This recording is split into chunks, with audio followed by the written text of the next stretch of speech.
चुड़ैल, ये नाम सुनते ही भारत की लोक कथाओं की कितनी ही डरावनी यादें ताज़ा हो जाती हैं। पर क्या हो अगर यही सदियों पुरानी आत्मा यूट्यूब की दुनिया में एक नए और शायद ज्यादा खतरनाक रूप में वापस आ जाए, और उसकी वापसी का जरिया हो हमारा पसंदीदा खाना। चलिए इस डिजिटल डरावनी दुनिया में थोड़ी गहराई से उतरते हैं। सोचिए जरा, वो चटपटे गोलगप्पे या वो तीखी पानीपुरी जिसे खाने का हमेशा मन करता है, अगर वही किसी अलौकिक शक्ति का हथियार बन जाए तो? बस यही सवाल हमें हमारी पहली कहानी की तरफ ले जाता है। तो हमारी पहली कहानी हमें एक ऐसे गांव में ले जाती है जहां एक बेहद खूबसूरत गोलगप्पे वाले के आने से एकदम दहशत फैल जाती है।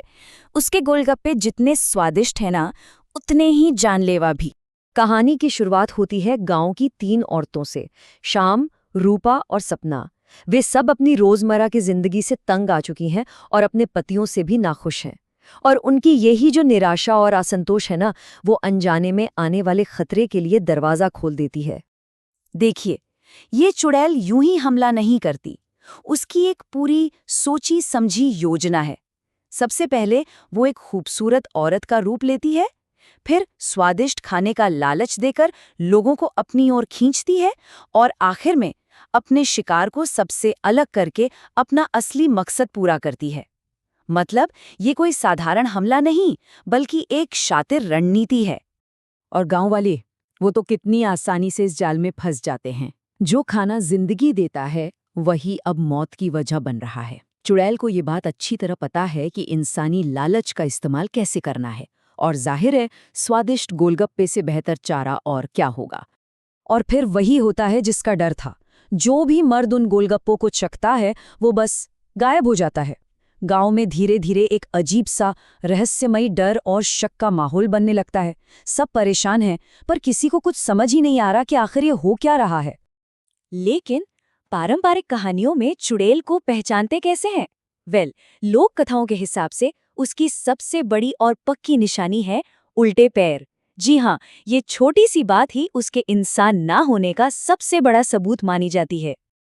और कहानी का सबसे बड़ा मोड़ तब आता है जब रूपा, वही औरत जो अपनी जिंदगी से इतनी परेशान थी, इस खतरे को पहचान लेती है। उसकी नज़र गोलगप्पे वाली के उल्टे पैरों पर पड़ जाती है और वो तुरंत समझ जाती है। वो फौरन डीनो नाम के एक आदमी को ये सच बता देती है, और यहीं से उस चुड़ैल के खिलाफ असली लड़ाई की शुरुआत होती है। तो ये थी हमारी पहली चुड़ैल, खतरनाक और जानलेवा। लेकिन अब हम एक ऐसी चुड़ैल से मिलेंगे जो इससे बिल्कुल अलग है। उसका मकसद मारकाट नहीं, बल्कि कुछ और ही है। चलिए दूसरी कहानी में चलते हैं। ये कहानी शुरू होती है एक घर के अंदरूनी झगड़े से। एक तरफ है सीधी साधी मेहनती बड़ी बहू मालावती, जिसे उसका पति बिल्कुल भाव नहीं देता, और दूसरी तरफ है खूबसूरत लेकिन बहुत घमंडी छोटी बहू ललिता, जो पति की आंखों का तारा है। बस इसी टकराव के बीच कहानी आगे बढ़ती है।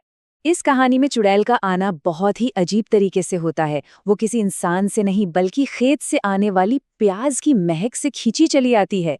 जी हाँ, ये चुड़ैल खून की नहीं, बल्कि प्याज की भूखी है। और उसके ये शब्द उसकी नीयत को एकदम साफ कर देते हैं। वो कोई बदला लेने या तबाही मचाने नहीं आई है।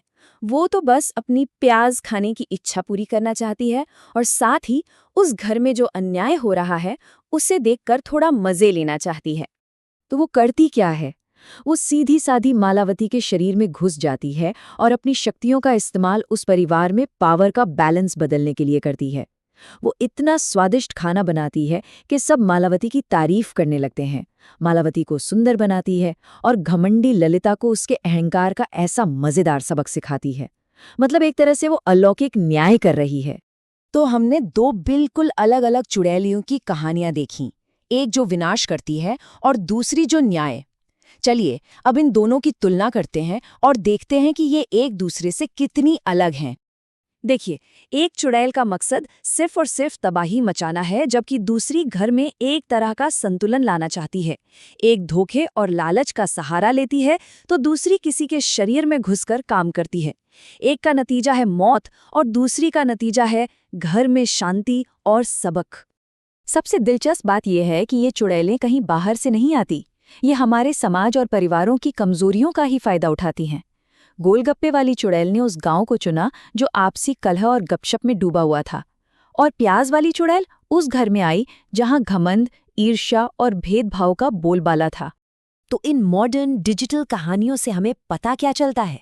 ये कहानियां सिर्फ डराने के लिए नहीं है, नहीं, इनके पीछे गहरे सांस्कृतिक डर और नैतिक सबक छिपे हुए हैं। असल में ये कहानियां आज के जमाने के पंचतंत्र जैसी हैं। ये एक पुराने डरावने किरदार का इस्तेमाल करके हमें नैतिकता का पाठ पढ़ा रही हैं। इंटरनेट के दौर में ये सीख देने वाली कहानियों का एक नया डिजिटल अवतार है। तो इन कहानियों से जो सबसे जरूरी सबक मिलते हैं वो ये हैं। पहली कहानी बताती है कि सामाजिक फूट मतलब आपसी झगड़ा हमेशा विनाश को न्योता देता है। दूसरी कहानी घमंड पर विनम्रता की जीत दिखाती है।